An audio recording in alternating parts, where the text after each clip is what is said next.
All right, let's talk about something. Have you ever felt like, I don't know, the world is just one big competition? Like everyone's trying to get ahead?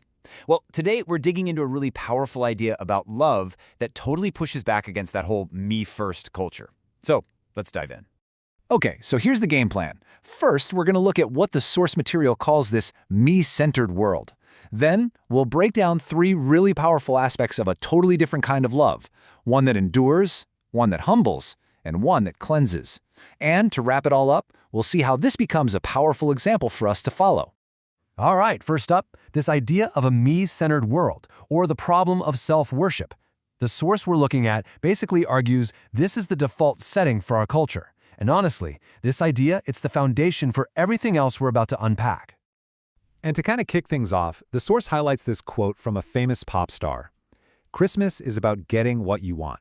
I mean, wow, it's pretty blunt, right? Maybe even a little shocking to hear it put that way.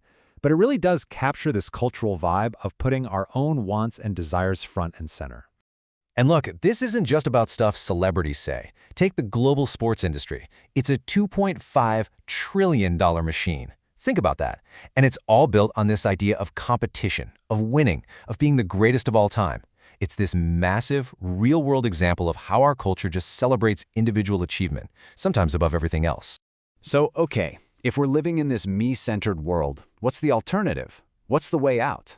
Well, the source material offers a really profound answer, and it's the core idea of this whole explainer. Christ saves us from our self-worship through his love. So now we've got to ask, what does that love actually look like? So how exactly does this love challenge our super competitive world? Well, it starts with this idea of a love that endures. And what makes it so different is that it comes with, get this, a guaranteed outcome. So what do we mean by enduring love? Well, it's a love that's always effective. It's not some cross your fingers and hope for the best kind of thing. Nope. This is a love that guarantees the result, regardless of failure or hardship. It lasts, as the text says, to the end. And to back this up, the source points us to this verse from the Gospel of John. The key phrase to lock onto here is that I should lose nothing. I mean, that's a pretty powerful statement, right? It's all about a guaranteed, successful outcome. No losses. And this is where it gets really interesting. Here's the implication, and it's kind of a game changer. If love guarantees the outcome, well then all that pressure we feel to compete, to win, to earn our place at the table, it just kind of melts away. It becomes unnecessary. Okay, so that's enduring love.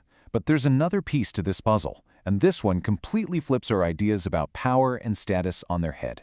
We're talking about a love that humbles. So humble love, what's that?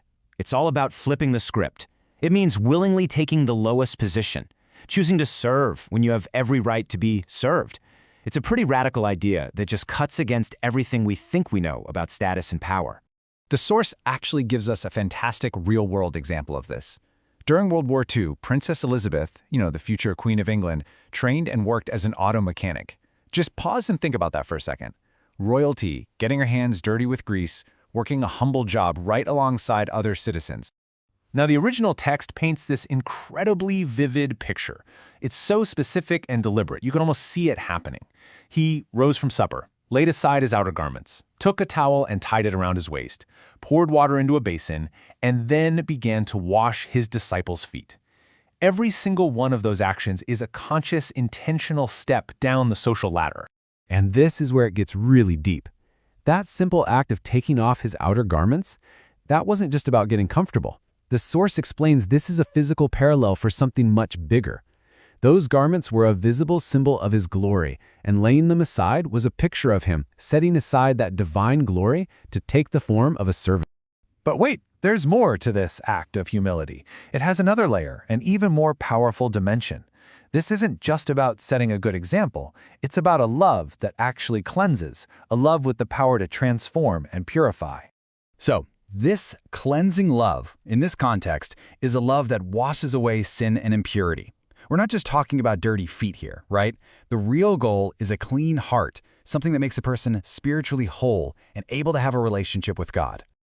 You can just imagine the shock in the room, right? The source points to the Apostle Peter's reaction. He just blurts out, "You shall never wash my feet." You can almost hear the disbelief in his voice. He's thinking, no way, Absolutely not. This is completely backwards. But then Jesus' response just changes everything. He says, "If I do not wash you, you have no share with me." Whoa. Suddenly, this isn't just a humble gesture anymore. He's turned it into an absolute spiritual necessity. He's saying, if you want to be part of what I'm doing, you have to let me serve you. You have to let me cleanse you. So what's the big picture here? Clearly, this is about way more than just good hygiene. The source really drives this home. The physical act of washing feet is a powerful metaphor. It points to the much deeper spiritual reality of being washed clean from sin, a cleansing that only Jesus can provide. You know, it's a complex idea, and to help us grasp it, the source brings in the work of theologian Don Carson. He describes God's love like a multifaceted diamond. It's not just one simple thing. You've got intrinitarian love, providential love, a salvific disposition, particular love, and provisional love. Each facet shows a different angle of its brilliance and power. Okay, so we've talked about a love that endures, a love that humbles, and a love that cleanses. But what's the so what? What are we supposed to do with this information? Well, that brings us to our final section, how this example is meant to be followed. The logic presented in the source is what you'd call a greater to lesser argument. It's pretty straightforward. If the greater, the master, the Lord, the one who sends, is willing to stoop down and serve, then what does that mean for the lesser, the servant, the disciple, the messenger? The takeaway is crystal clear. His followers should absolutely be willing to serve one another. And this is where it all circles back and creates something beautiful in a community. When people actually start practicing this kind of humble service, it has this cleansing effect on the whole group. It's the ultimate antidote to that me-centered world we started with. It pushes back against jealousy and competition, and instead it fosters righteousness and real unity. So in the end, we're left with a pretty pointed question. This isn't just about theory, it's a direct challenge. It's a call to action. So who can you stoop to humbly serve this week? That's a question that's definitely worth taking with you.